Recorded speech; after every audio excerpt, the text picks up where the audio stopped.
In 1939, World War II, a devastating war between Germany and the Allied nations, breaks out.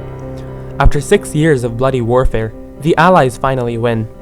To keep the peace, Germany is divided into 4 sectors, with each sector being governed by the United States, Great Britain, France, or Russia.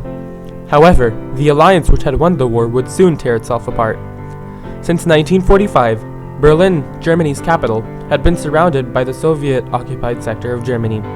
The 4 powers each controlled a section of the city. Unknown to the people, the Western Allies and Soviet Russia were at a dispute over the rebuilding of Germany. After World War II, in 1945, Germany and its capital were split into 4 sectors as a compromise for the sake of rebuilding the country, with each sector being governed by one of the Western Allies or the Soviet Union. Shortly after, the Berlin blockade was formed as a result of a political conflict between the Western Allies and the Soviet Union on how to rebuild Germany, and later, the Berlin Airlift was executed to save the population of Berlin and to put a stop to the Soviet Union's ideas of spreading communism. However, before the Western Allies began to rebuild Germany, the Big Three, Joseph Stalin from Soviet Russia, President Harry Truman from the United States, and British Prime Minister Winston Churchill, attended the Potsdam Conference. The leaders discussed the process of how to economically rebuild Germany. During the conference, the nations established a compromise, stating that there shall be a uniformity of treatment of the German population throughout Germany. Unfortunately, the agreement turned sour. After their Potsdam Conference, the Western Allies and the Soviet Union were at a dispute over the rebuilding process of Germany. The Western Allies wanted to rebuild Germany's infrastructure and get them back on their feet as quick as possible for 2 reasons. Firstly, the United States feared Germany's continued economic dependence on them because it would damage their economy. Second, the Western Allies wanted Germany to be fortified and turned into a bulwark in case the Soviet Union decided to conquer Europe and spread communism in the future. On the other hand, the Soviets wanted to strip Germany of its resources and rule the entire country based on communist beliefs. At the time of the dispute, the Western Allies and Soviet Russia ruled Berlin through a joint council called Allied Kommandantur. Despite discussions amongst the powers, the Soviet Union's leader, Joseph Stalin, secretly intended to gain full control of Berlin. To him, the Western Allies were a petty annoyance.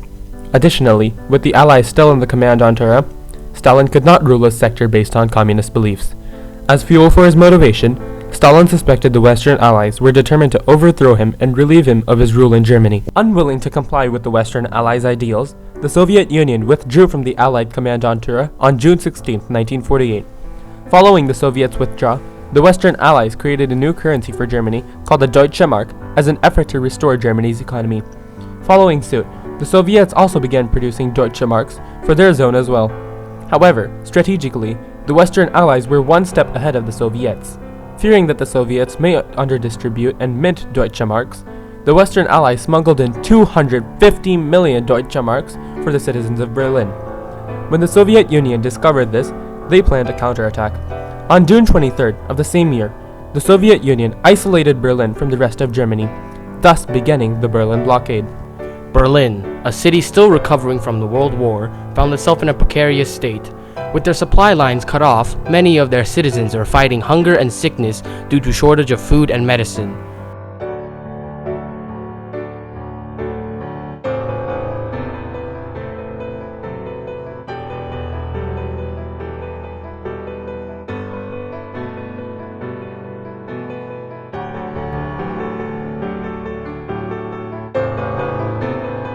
Unfortunately, the worst of it wasn't over yet. Upon discovering the Soviets' actions, President Harry Truman stated in a speech, "What the world needs in order to regain a sense of security is an end to Soviet obstruction and aggression." Then, the president faced the worst news. East Berlin had an estimated 36 days worth of supplies. Something had to be done to mitigate the coming starvation. One idea, suggested by General Lucius Clay, was to directly attack the Soviet soldiers stationed on the blockade to restore supply routes to Berlin. However, the idea was rejected because there were only 20,000 friendly troops in Germany, just adequate to police the Western Allied sectors, but not enough to launch an offensive. Furthermore, the government feared the theoretical attack could have developed into a full-blown war, a war that neither side wanted, and one neither side could afford. Running out of time and ideas, the Americans turned to their British allies for help. British Foreign Minister Ernest Bevin suggested to airdrop essential supplies into Berlin. If the Soviets wanted to stop the Allied planes, they would have to shoot them down, a clear act of war. According to the calculations done by British statisticians, the citizens of East Berlin needed about 1,700 calories per person. This translated to 1,500 tons of food per day, and an additional 2,500 tons of coal and gasoline, which would be needed for essential survival. However, there was one major problem. The Allies' biggest plane could only carry 3 tons. The airlift required countless planes making countless trips. Many people doubted whether the pilots could pull off such a seemingly impossible airlift. Despite the doubt, on June 24, 1948, American pilots began to fly planes over the blockade and into Berlin to drop supplies for the malnourished citizens. Starting off slowly, the pilots dropped 90 tons daily, but steadily increased to almost 1,000 tons a day. Sadly, this was not enough. Furthermore, the pilots were also facing another problem. Without any organized flight formations, there were many plane crashes and attempts to deliver food to the citizens of East Berlin. In fact, there was a record amount of plane crashes and fatalities resulting from the first few weeks of the operation. And we had been in the fog all day long, flying, and had not broke out all day long. And all of a sudden, there was 2 big openings, and 2 C-54 planes were headed right towards each other, and they made it an evasive accident, and everything was fine. To solve the problem, William Tunner, an officer in the U.S. Air Force, was quickly brought to Germany to organize supply flights to East Berlin. He organized an intricate flight pattern to drop supplies in East Berlin and return to West Berlin as quickly as possible. There would be 2 flight corridors going into the drop point and 1 corridor coming out. In the flight corridors going in, there would be 5 flight levels, and each plane would have a 3-minute time difference between each flight takeoff and landing. Because of this tight landing schedule, pilots only had 1 chance to land. If they couldn't, they would turn back and fly to Allied territory with the full inventory. With the organized flight pattern, the planes were able to match the food and supply requirements for East Berlin and managed to exceed it too, demonstrating to the Soviets that the United States could feed East Berlin indefinitely. Acknowledging the Western Allies' power, on May 12, 1949, the Soviet Union brought down the Berlin blockade in defeat.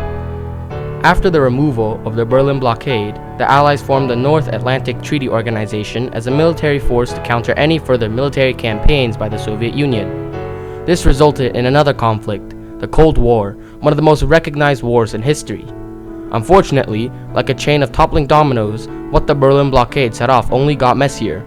Because of the Cold War, the Iron Curtain was established and was kept permanent until the end of the war in 1989. 12 years after the Berlin blockade, the Berlin Wall was built as a result of a sudden flux in immigration from East to West Germany.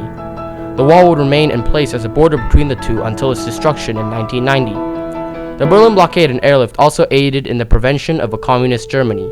Had the presence of the Western Allies in Berlin been non-existent, Germany would have been communist, leading to the chance of other European nations adopting communism.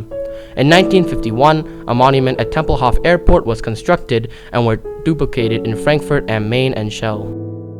The Berlin blockade, a truly revolutionary moment in history, from the setup of the blockade on June 24, 1948, to its end on May 12, 1949, it eventually changed the lives of the people of Berlin for the better. Though it increased the tensions of the Cold War, it was a solution to the continuously worsening lives of Berlin's population. The compromise led to a new, more stable German economy and prevented the Soviet Union from further conflict with the German government. The blockade and airlift also helped the United States by giving the country a more positive appearance when compared to the Soviet Union, and also helped its outlook in the Cold War. If it were not for the quick and steadfast thinking of the Allies, the concept of communism would have spread to some of the greatest nations of the world. Thus, the Berlin airlift was an absolutely necessary play by the Allies to not only save the population of Berlin, but that of the world.